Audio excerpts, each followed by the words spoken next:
charlar sea más fácil. Más de 30 asesores disponibles para informarte y acompañarte en el proceso.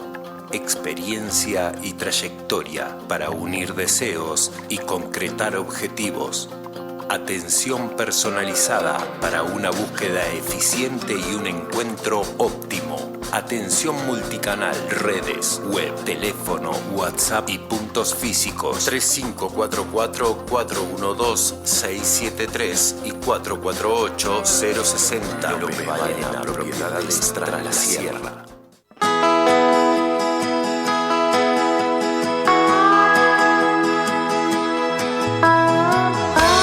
Estamos contaminados, tocamos dinero. Fue poco, pero igual. Bañémonos, nademos. Espejo de agua, despeja mi alma. Escuchamos tantas mentiras en la ciudad. El bosque solo nos dijo la verdad. Es la hora 9:30.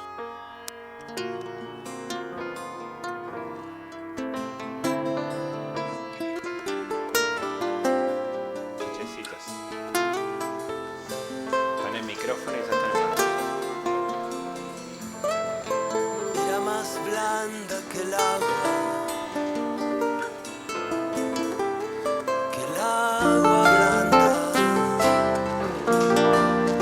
Era más fresca que el río, naranjo en flor. Y en esa calle de estío, calle perdida, dejó un pedazo de vida. Dejó un pedazo de vida y se marchó. Se marchó.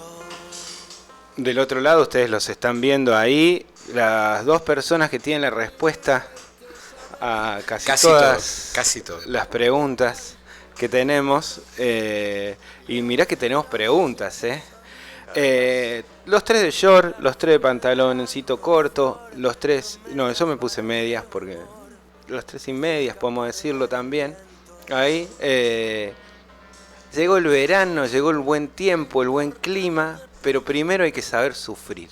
Buenos días, ¿cómo andan? Muy buenos días, ¿cómo estás? Buenos días a la audiencia, a todas y todos. Sí, por eso le pusimos este nombre a este programa hoy. ¿Qué onda? ¿Qué onda, Naranjo? ¿Qué onda, Naranjo en Flor, ambientando la conciencia? No habíamos dicho que éramos todos buenos, que estaba todo bien, de que había que cuidar el mundo, la organización, de que estaba todo perfecto. Y no. ¿Ah, no? Y parece que no. Parece que no. Mira, nosotros dijimos, nos reunimos bastante para este programa. Era un programa que nos costaba, no postelectoral, después de todo este movimiento, por dónde arrancar. Y por eso decidimos arrancar por este tango de Espósito, de los hermanos Espósito, que lo voy a leer primero. Sí, está bueno tener el texto completo. A ver. Era más blanda que el agua blanda. Era más fresca que el río, naranjo en flor. Y en esa calle de estío, calle perdida, dejó un pedazo de vida y se marchó. Primero hay que saber sufrir, después amar, después partir y al fin andar sin pensamiento. Perfume de naranjo en flor, promesas vanas de un amor que se escaparon en el viento. Después, ¿qué importa el después? Toda mi vida es el ayer que me detiene en el pasado. Eterna y vieja juventud que me ha dejado acobardado como un pájaro sin luz. ¿Qué le habrán hecho mis manos? ¿Qué le habrán hecho para dejarme en el pecho tanto dolor? dolor de vieja arboleda, canción de esquina, con un pedazo de vida, naranjo en flor. Primero hay que saber sufrir, después amar, después partir y al fin andar sin pensamiento. Perfume de naranjo en flor, promesas vanas de un amor que se escaparon en el viento. Bueno. ¡Wow! A ver, primero hay que subir, el estribillo es maravilloso. Yo les estaba contando que con Roberto era difícil este programa. Y claro, ¿cómo te levantas? Claro. ¿Cómo seguimos? Y me parece que la clave, porque yo con Pachi dialogo, pero dibustrina de por medio. Claro. Nosotros charlamos. Claro. Últimamente está pasando mucho eso, que cruzo ahí dibustrina de por medio con el vecino y charlamos ahí. Ayer también me crucé con Luis Cunil y estuvimos como una hora en la calle ahí, que hacía un montón que me pasaba eso de todos con cara de... ¿Qué onda? Y ahora trato de preguntar, siempre le pregunto el mismo, ¿no? Y con Roberto hablábamos. Nada... A ver, con Roberto hablábamos porque estamos tristes. Mucha gente, alguna gente, tenemos un dolor, hay una tristeza y hay que aceptar este dolor, esta tristeza. Es parte de un duelo, ¿no? Es como... Y el primero hay que saber sufrir. Uh-huh. Después amar, después partir, después andar sin pensamiento, o sea, parar la rosca, no quedarse en la rosca, no quedarse en ese lugar resentido, sino, bueno, ver la situación, ¿no? Como, ¿qué pasa acá? ¿Qué es esto, no?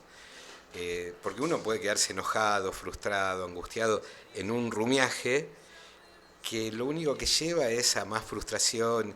Primero hay que aceptar el dolor que uno tiene, este es el primer paso. Sí, a veces te quedás en por qué llegaste a esta situación y te quedaste en la previa, si esto hubiera sido así, asá. Cuando hay una pérdida es como, ¿por qué no hicimos esto? ¿Por qué no? Bueno. Y en el enojo. Y en el enojo...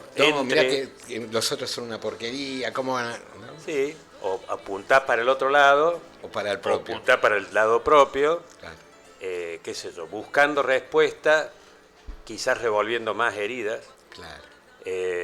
Bueno, digamos, nos toca una etapa de aprendizaje, como dijimos con Hugo.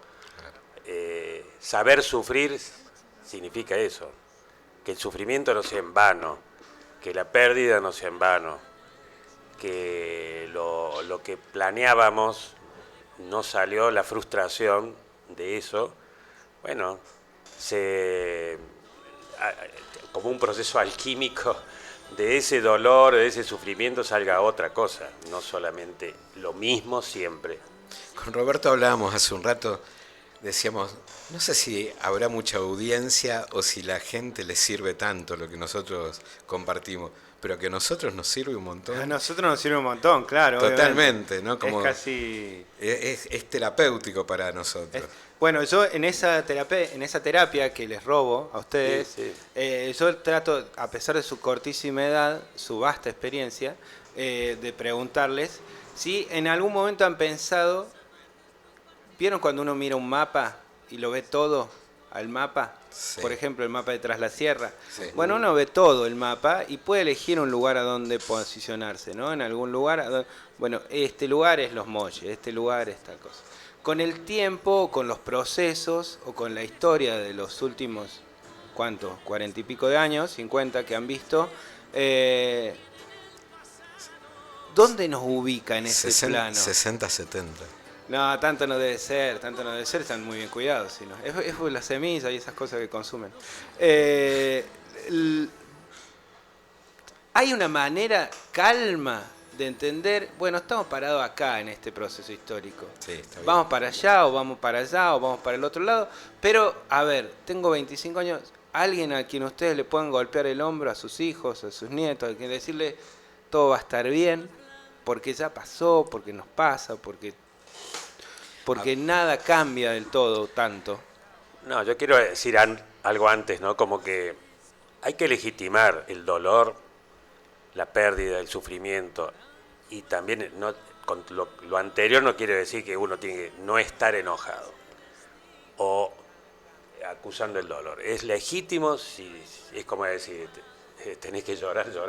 Pero eso, más allá de lo mediático de eso, para mí es legitimar, porque tenemos que meternos en eso, no tapar, no hacer como que no pasó nada. Y endurecernos. ¿No? O tirar la culpa afuera y no revisar lo tuyo. Totalmente. Que aunque haya culpa afuera, siempre hay un margen de revisar lo nuestro, porque si no, no aprendemos, algo pasó. Uh-huh. Entonces yo creo que la reflexión también es parte de los ingredientes. Entonces, si tenemos que enojarnos, nos enojemos, pero tenemos en cuenta a quién. Desde mi lugar más periodístico también les planteaba esto para tratar de entender, ¿no? Porque yo le doy un margen a todo lo que viene en términos culturales, aparte de lo económico, de cómo se reformula el régimen de quienes organizan este país, y desde lo periodístico, de lo histórico, del lugar que a mí me gusta mirar las cosas, me da curiosidad y hay un margen ahí de expectativa, de ver qué pasa. ¿Ustedes cómo lo están viviendo eso? A ver, yo no voy a contestar de entrada a tu pregunta para no perdernos de un hilo que nosotros queríamos enfocar. Perdón, cierto. No. A ver, te voy a contar. Porque una de las cosas que hablábamos con Roberto era, ¿qué es lo que nos pone tristes? Porque en lo personal a mí que gane este candidato o el otro, no es lo que me pone triste, no son los candidatos. Sí es la ideología que se pone en juego.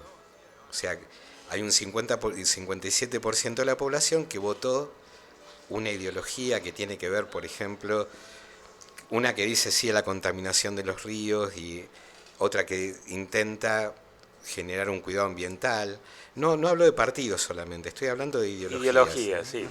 De lo que cómo ve la vida el ser humano, ¿no? Cómo la vemos. Una ideología que dice no a los derechos y libertades y otra que privilegia los derechos y las libertades. Por ejemplo, el derecho a elegir, ¿no? El derecho, uno puede decir, al casamiento igualitario, derechos que se fueron consiguiendo, el derecho al aborto, a elegir, no es que tenés que hacer un aborto, es el derecho a elegir, o el derecho a o el no elegir, no poder elegir. No poder elegir. Claro. Que son como, justamente esa es la diferencia entre una ideología y otra. Cuando hay libertad de elección o no la tenés. A la competencia como sistema social predominante versus solidaridad, acuerdos sociales, no a la construcción conjunta comunitaria, sí a la represión y a la violencia, no a los acuerdos sociales. O sea, estas son las ideologías que se han puesto en juego, alguna más cercana a estos principios, otra más lejana, pero claramente un 57% de la población de nuestro país votó consciente o inconscientemente por una ideología determinada. Uh-huh. Que es muy clara, no es que la dibuja tanto. En su discurso te está diciendo, vamos a privatizar todo, lo público. Sí, nadie se va engañado acá. No. Por ahí uno se puede autoengañar, que es otra cosa, ¿no? Es como... Sí. Hay un proceso para entender esto. Mi vieja decía... Robert anda con un freno de mano puesto. Sí, ya se va a alargar. Ya se va a alargar. Mi vieja Mecha, que era un personaje muy inteligente, ella decía, los libros no muerden, ¿no? Ahora tendría que ser, los medios, la computadora, internet, pero internet miente bastante. Pero los libros no muerden, decía ella. Y yo me acordaba de un libro que escribió Freud que se llamaba Psicología de Masas. Y él trataba de explicar qué pasaba con lo social desde el psicoanálisis, ¿no? Tratando de entender qué lleva a que un ser humano vaya atrás de otro, a veces siguiendo ideas muy locas, o siguiendo ideas muy en contra de sus propios derechos, necesidades, ¿no? Y él hablaba del ideal del yo. Era muy interesante. Él decía, en distintos momentos, en las distintas sociedades, predomina un ideal del yo. ¿Qué significa un ideal del yo? ¿Y cómo nos gustaría ser nosotros mismos? ¿Cómo nos gustaría ser? Y ahí yo me acordé de personajes de nuestra historia, ¿no? Por ejemplo, me acordaba de Menem cuando ganó. Y Menem en ese momento era... Latin Lover. El Latin Lover. El tipo del interior, de La Rioja, era riojano, que venía del interior, que era como chiquitito, medio feucho, ¿no? Y que, bueno, que el tipo podía echar a la germu de la casa de la Quinta de Olivos, sacarse a la vieja de encima, empezar a salir con las vedettes. Claro, vos hablas ya presidente. Sí, Carlos, pero no el llegado. El llegado era el tipo del interior, humilde, peronista, que venía a salvarnos de la hiperinflación de Alfonsín. Era el salvador. Pero después tuvo muchos años de mucho apoyo, de muchos seguidores, y encarnaba este ideal de, bueno, el tipo que jugaba al tenis con Vilas, se ponía la camiseta de la selección y jugaba con la selección. A los Globetrotters. Con los Globetrotters, claro, tal cual. Jugaba al básquet. Que se subía a una Ferrari. 1.60. Que se subía a una Ferrari y iba hasta Mar del Plata por la Ruta 2 a 300 kilómetros por hora, cuando era ilegal, primero. Cuando era peligroso que un presidente haga esto, podría dañar a cualquiera, pero principalmente era ilegal. Y él era el presidente, el representante de la ley, de lo que se debería hacer. Pero este era el ideal del show del argentino en ese momento, el tipo canchero, el tipo que podía, ¿viste? Como, ¿no? Encarnaba ese ideal, por eso tuvo tantos seguidores. Tenemos una lista, los militares, porque cuando fueron la dictadura, porque venían a poner el orden, porque eran derechos, porque iban a terminar con la corrupción, o sea, son los ideales que nosotros podemos ponerlo a Perón, podemos ponerlo a Alfonsín y ¿por qué elegimos lo que elegimos? ¿No? Sí. Ese ideal que ahora, hoy, lo han puesto en esta persona. Esta persona, el ideal de esa persona que parece que te va a dirigir, te va a sacar digamos, la rigidez que él tiene en un montón de conceptos. Hay gente que, bueno, lo deposita ahí para que le maneje los intereses, el país. Bueno, es como un patrón de estancia. Mira, yo te quedás pichonado y vos decís, bueno, dale. Te voy a contar una anécdota personal para que lo entiendas, ¿no? Yo cuando fue la época de la Rúa, ¿no? Fue tremendo. Estaba pagando una hipoteca sobre mi casa y bueno, vino toda la crisis del 2001, el gran quilombo, y la cuota de mi casa que yo estaba pagando con un préstamo se fue, supongamos, de, no sé, 80.000 pesos de ahora a 500.000. Era impagable, era tremendo. Sí. Y yo me acuerdo que asumía Néstor en ese momento. Yo ya tenía 5 cuotas, pensé que el banco me iba a sacar la casa, claro. Asumía Néstor, y me acuerdo que lo primero que vi, pues yo no lo conocía, dije, ¿y este tipo quién es? ¿Viste? ¿No? Ganó por el 20 y pico % de votos, ¿viste? Como, y de golpe el tipo entra a la Casa Rosada y él dice, yo soy un empleado público. Y fue lo primero que me impactó, dije, no es el rey, no es el rey de la selva, no es el dueño del país, no es el Salvador. Y le decía, yo necesito que me ayuden, necesito la ayuda de ustedes, ¿no? Y esto me pegó, ¿viste? Fue como la humildad me pegó. Y después me pasó que a las 3 semanas que había asumido, yo escribí una carta manuscrita, ni siquiera en computadora, explicando la situación, que yo quería pagar mi crédito, pero que los intereses eran usureros y que como yo estaba un montón de personas en el país y que necesitaba ayuda, que quería pagar mi crédito, pero no, en esas condiciones no podía. Fui y la dejé en Balcarce 50, en la mesa de entrada. No fue a través de un dirigente, no fue a través de nadie. Fui como un ciudadano más, dejé una cartita en mesa de entrada. Dije, no me van a contestar nunca. Al mes recibo un llamado de Casa de Gobierno. ¡Fua! No entendía nada. No, perdón, era una carta de Presidencia de la Nación, que la tengo guardada, en donde me decía, hemos recibido su carta, nos estamos ocupando del tema que a usted le está padeciendo. Yo dije, bueno, esto es política, dije, bueno, quiere quedar bien. A la semana me llaman de la presidencia del Banco Central de la Argentina y me dicen, mire, vimos su caso, estamos viéndolo, estamos negociando con la banca privada que usted tomó el crédito para poder llegar a un acuerdo de intereses justos. Usted lo quiere pagar.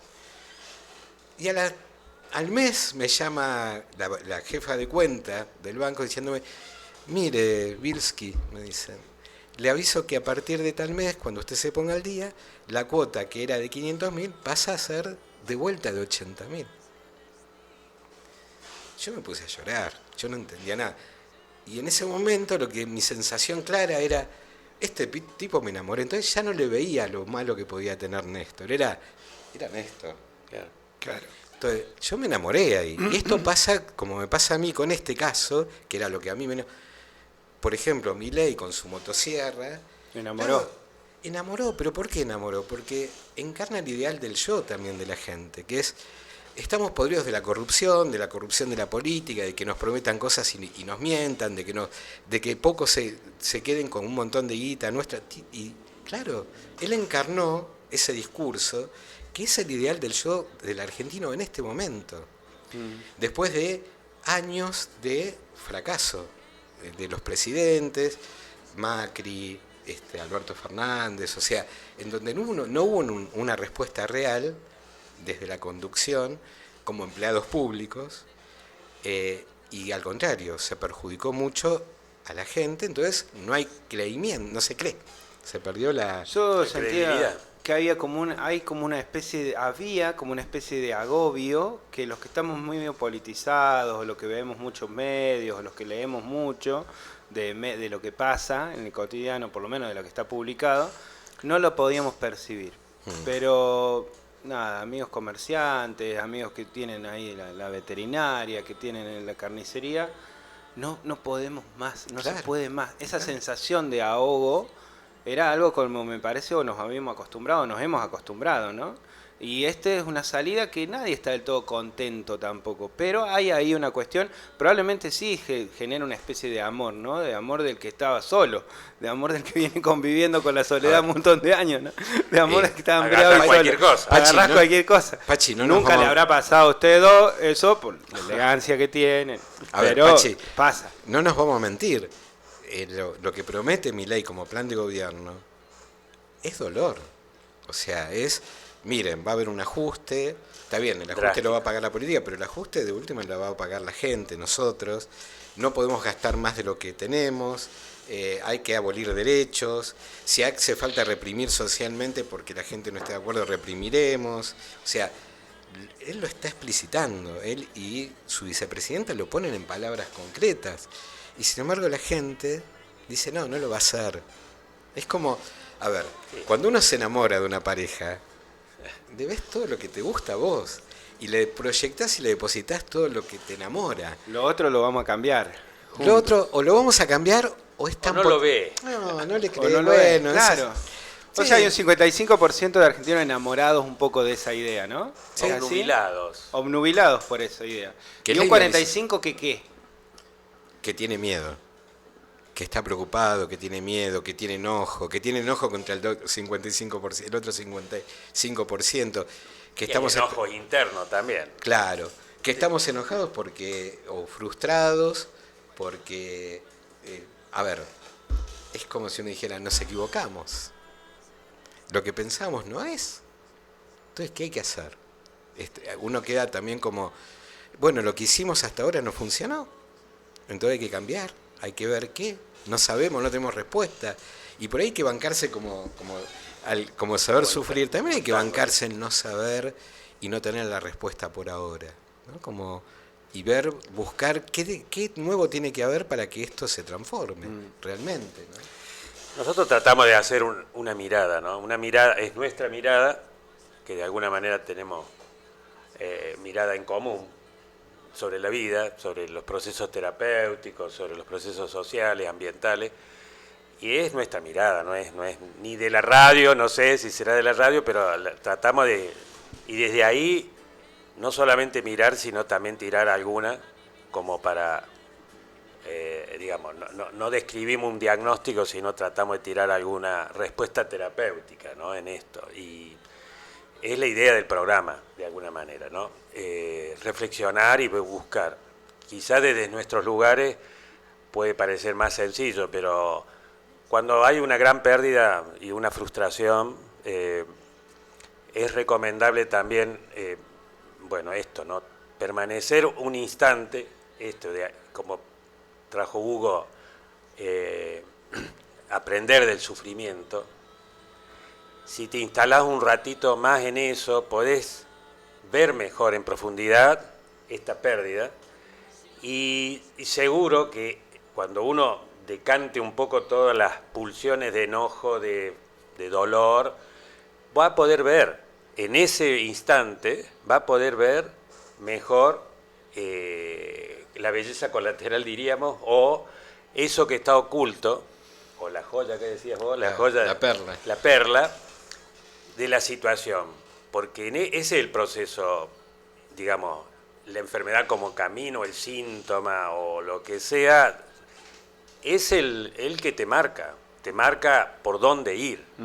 Si uno permanece un instante, absorbe el sufrimiento, lo reconfigura internamente, que no siga lastimándote, lo pones propositivamente, no solamente como un objeto pasivo de sufrimiento, eso te va a generar como un backup de todo eso y vas a empezar a tener como una mirada un poco más clara hacia dónde ir, digamos, ¿no? Entonces, tratamos un poco, a Hugo nos mechamos un poco esto y era como decir, nada, con una persona tiene un diagnóstico muy difícil, tenés que apelar a todo tu ser, no una parte. No importa si es una enfermedad biológica grave, no basta con la biología, con toda tu biología.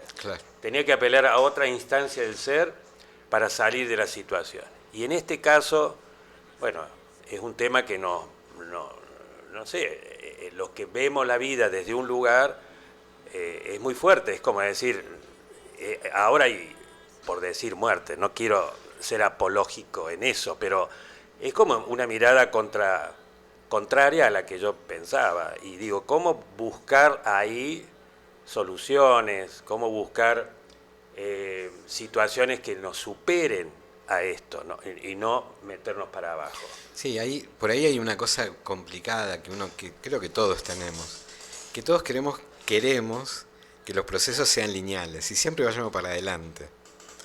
Y la verdad es que en la naturaleza, en la vida, los procesos no son lineales, son espiralados, como se dirían, dialécticos, ¿no? Como volvemos a pasar por situaciones viejas, en los procesos terapéuticos uno lo ve mucho, y uno vuelve a repetir y vuelve a repetir. Yo estoy en mi tercer matrimonio, bien por suerte, ¿no? Pero yo volví a casarme, después volví a casarme, ¿viste? Y uno dice, este tipo no aprende más. Tanto que mi vieja le decía a Paola, mi señora, no me lo devuelvas, querida, no me lo devuelvas. Y entonces, a ver, uno vuelve a pasar por las mismas situaciones, pero ya con otro nivel de conciencia. O sea, hay un aprendizaje, pequeño, mucho. No es circular, sino espiral. Claro, es espiralado. O sea, uno vuelve a pasar por las situaciones, pero en otro escalón. Y yo creo que esto está pasando. Por ahí yo entiendo que los pibes jóvenes y hay mucha gente que piensa que lo que trae Milei es nuevo, las propuestas, y los que somos viejos sabemos que no, que estas propuestas económicas fueron planteadas por Martínez de Oz, fueron planteadas por Menem, por Cavallo. Entonces, y volvemos a pasar por esa misma espiral, por ese mismo lugar, y seguramente va a generar otro nivel de conciencia diferente al que se generó en esos momentos, ¿no? Porque si no, no pasaríamos. Si hubiéramos pegado el salto cualitativo, ya, si hubiéramos superado, trascendido este problema, ya no lo estaríamos repitiendo. Pero si lo estamos repitiendo es porque todavía nos falta más. Pichón Riviera hablaba de acumulaciones cuantitativas para poder pegar un salto cualitativo. Estamos en la acumulación cuantitativa. O sea, y esto no se queda acá, esto va a generar de vuelta contradicciones, tensiones, nuevas salidas, nuevas propuestas, que tampoco tienen que ser como las que hubo anteriormente. Sí. ¿No? Como para ir cerrando y trayendo los pies tras la sierra, este lugar, esta columna arrancó como ambientando la conciencia, en donde, no sé, tenemos un montón escrito. ¿Podemos publicar eso después? Todo eso que escriben en diario.comechingones. Podemos mandar como un resumen. Tipo columnas. Está bueno, está bueno. Ahí de paso lo volvemos escrito, buscamos a alguien que nos lo tipee, si no, pero... Sí. Claro, pero después lo traspasamos. ¿No? Pero a ver si Nancy también lo está pasando desde Medicina China, así que lo tenemos todo, noticias, Bueno, lo que pasa en la dale, radio, lo que pasa en el valle. Bárbaro. Muy bien. En diario.comechingones.com.ar, métanse ahí también, cuando quieran, como quieran. Les decía, los pies en Tras la Sierra, un poco, porque esta columna inició con Ambientando la Conciencia, que era un poco la conciencia del ambiente, del medio ambiente, y cómo, un poco tratando de robarle a Robert su experiencia de cómo funcionaban las organizaciones, cuál es el laburo de las organizaciones. En ese lugar y desde Tras la Sierra, ustedes dos, puestos los pies acá, preguntarle si no es medio parte de... Hay una corriente que va, un arroyo, un río que va para un lado, y si no es medio parte ser como el salmón de ir en contra de esa corriente, que lo obvio, lo que sucede siempre es ir medio contra la corriente, cuando son ideas medio vanguardistas o que se imponen antes que el sentido común. Del paradigma dominante. Y si no es poco ese el rol que ustedes han tenido a lo largo de toda su trayectoria también, ¿no? Bueno, sí, hubo un tiempito en que no, pero después, en general, y sí, un poco es eso, ¿no? Tratar de traer ideas que incomodan un poco. Ahora enseguida vienen los chicos que se casaron del matrimonio igualitario. Sí, ahora 10 y 10, 10 y cuarto, el primer matrimonio igualitario en Las Tapias. Sí. A mí me llamó la atención todos los significantes que hubo alrededor de eso, y algo que asumíamos como muy normalizado fue como un hecho, ¿no? De hecho, la municipalidad lo necesita comunicar, contar. Los chicos tienen ganas de contarlo también, así que bueno, vamos a charlar sobre eso. Bueno, viene el río, contracorriente. ¿No es parte de que ustedes no se han conformado su identidad un poco desde ahí? A mí me parece que sí, que es así. Es como que sos fiel a tu identidad, a lo que vos percibís. Y si percibís distinto que los demás, o los demás no ven el daño ambiental o no proyectás hacia adelante, vos te anticipás, porque es como lo económico. Si vos tenés que gastar plata y no prevés tus gastos, nada, va a entrar en rojo, como decir. Pero yo me parece que es necesario ese disenso, esa mirada antagónica, si se quiere, respetando eso. Es como, no estás en el medio de la autopista en contramano, o sea, tenés que tener en claro que te pueden llevar puesto. Entonces, pero a mí me parece, después de que nos han golpeado algunos espejitos, ¿no? Que no... Claro, pero para mí es parte y está en el ADN. Hay un porcentual de error dentro del ADN de lo biológico, y que es parte para recalcular y para reconfigurar una mejor especie. Entonces, yo me siento parte de eso, parte de o grano en el traste o lo que sea, pero de una manera que, bueno, que mi sabiduría no me ponga en el medio de la autopista. Somos los que incomodamos. Claro. Y, a ver, ¿tengo 2 minutos? Tenés 2 minutos. Mira, el otro día le contaba a Roberto, estaba mirando una serie por Netflix. Perdón, no sé si podía decir, ¿no? Sí. Era un documental sobre la vida en el planeta Tierra. Yo dije, bueno, está hermoso. Y de golpe empieza Norman Friedman, ¿no? La voz de él, en off, y mostrando las escenas de hace 2 millones de años en el planeta Tierra. Sí. Y bueno, y entonces mostraba, el mensaje era, la competencia es la base de la evolución. Y no solo eso, sino que la adaptación es la base de la supervivencia, y sobrevive el más fuerte. Y el que más capacidad tiene. Y yo me dije, la puta, estoy yendo contra los principios de la vida, ¿no? Como, claro, ahí si uno se queda ahí, estás en el horno, ¿no? Y yo lo que dije, me consolé un poquito a mí mismo diciendo, bueno, por ahí yo soy parte de un eslabón de un proceso evolutivo en el planeta y de la especie humana, en donde aspiramos a otra cosa, que puede haber otra cosa, que tiene que ver con la trascendencia, que tiene que ver con el amor. Hay muchas personas que en el mundo han venido con ese mensaje y terminaron crucificadas, muertas. Es más, Reich tiene el libro El asesinato de Cristo que habla de esto. No fomentamos el caso para nada, ¿no? Esperemos que nuestro no. caso. No, esperemos que no, pero es interesante porque yo creo que somos parte de ese proceso evolutivo de contradicciones, de avances y retrocesos. Y bueno, como en algún momento, como plantea la física cuántica y también las lecturas sociales, habrá una masa crítica que ayudará a que este proceso pegue ese salto cualitativo, evolutivo, tanto como especie como planeta también, ¿no? Y que el planeta también está en evolución, ¿no? En donde de los dinosaurios ahora hay un proceso muy diferente, se va sutilizando los procesos de vida. Entonces, si no nos extinguimos primero, yo creo que somos parte de un eslabón de un proceso evolutivo, ¿no? Digo una cosa más, perdón. No, por un favor. minuto más, Pachi. Sí, 2 minutos más, 3 minutos más también, porque le quería preguntar con eso si eso daba miedo.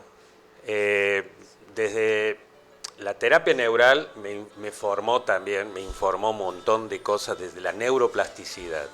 Si volviéramos a la época de los romanos, aquellos que salían con alguna deficiencia lo tiraban, lo mataban, porque no era apto para la supervivencia.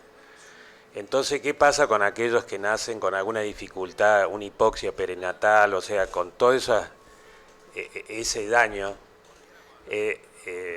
Tendríamos que no sé, hacer algo con eso. Es muy perverso, muy propio, no, es inhumano. Y se ha visto que la cuestión... Y es un gasto económico. Y es un gasto económico, sí. Gracias, gracias, Huguito. En eso se ha visto que el estímulo hace esa neuroplasticidad y las neuronas pueden hacer cambios muy sustanciales respecto a la conectividad. Entonces, seguir insistiendo con amor, con cuidado a esas personas, los puede volver a una adaptabilidad, quizás no 100%, pero sí, y tiene supervivencia y puede enseñarnos un montón de cosas. O sea, creo que en eso hemos evolucionado y no discontinuamos personas porque le falta algo. Entonces, para mí, está eso, de cuidarnos y con amor y viéndonos, tratando de que, no solamente el más apto, sino aquellos que no tienen la oportunidad desde el vamos, puedan tener una segunda oportunidad. A mí me parece que eso hace la gran diferencia en esto de la supervivencia del más apto. Por eso hablábamos de la ideología. A ver, porque esto es ideológico. ¿De qué concepción de sujeto tenemos, de ser humano? Y por otro lado, que se repite en lo económico, por eso yo puse la mecha económica. Sí. Hay una ideología en donde el ser humano es en función de la economía, o una ideología en donde la economía es en función del ser humano. Y esto es lo que se está poniendo en juego, no en Argentina, en el mundo, en todo el mundo. O sea, está pasando a nivel de lo que es el mercado, de lo que es el sistema capitalista. Esto es lo que está puesto en juego desde ya hace bastante tiempo y se va a poner cada vez más en juego. Sí. Pachi, una última cosa. Hace como 3 o 4, desde antes de las elecciones y el balotaje, todo esto, hay temas ambientales que están vigentes, presentes. Hubo algo de los incendios y todo eso, pero la agenda esta emocional nuestra, que también es nuestra conciencia, no nos permite a veces pasar a otro tema, porque, nos sentíamos los dos tocados, tristes, y tenemos que hacer algo con esto. Vamos a hablar de esto que nos pasa. Pero hay otros temas, anticipo, para los próximos programas, hablar de geoingeniería o de cielos limpios respecto a eso. También entrevistas, puntos de vistas, a ver qué pasa con esto también. Porque es mito, realidad, ¿qué es? ¿Se cortan las tormentas? ¿No se cortan las tormentas? Exactamente, hablar de esos temas con data precisa, gente que ya está trabajando y gente que es referente a nivel nacional, así que vamos a ver si vamos a trabajar con eso. Muy bien. Muchas gracias a los dos. Me quedaron un montón de preguntas y eso también está buenísimo, porque, bueno, les voy a preguntar después fuera del aire también algunas cosas, a ver qué es lo que opinan. Pero gracias nuevamente por venirse, gracias por estar, por compartir un rato de la experiencia, de las ganas y por mostrarse así tan auténticos, ¿no? Que eso para mí es fundamental en comunicación también. Bueno, son esto, nos pasan estas cosas, estamos todos así como con cierta incertidumbre, asombro, y el aporte de tuyo, Hugo, bueno, es ideológico el asunto y ganó una forma de ver el mundo, y capaz que es eso nada más lo que nos pone ahí en esa vuelta de rosca de, bueno, éramos esto, entonces también éramos esto. Y que estamos en este momento evolutivo, no en el que quisiéramos estar. Sí. Estamos en este momento. Quisiéramos estar en otro, pero no, estamos acá. Podríamos poner balada para un loco, pero no. Nos vamos a cerrar con Naranjo en Flor, como abrimos, ¿no? Gracias Pachi, gracias a la radio, gracias Hugo. Saludos a todos. Gracias comunidad. El agua blanda era más fresca que el río, naranjo en flor.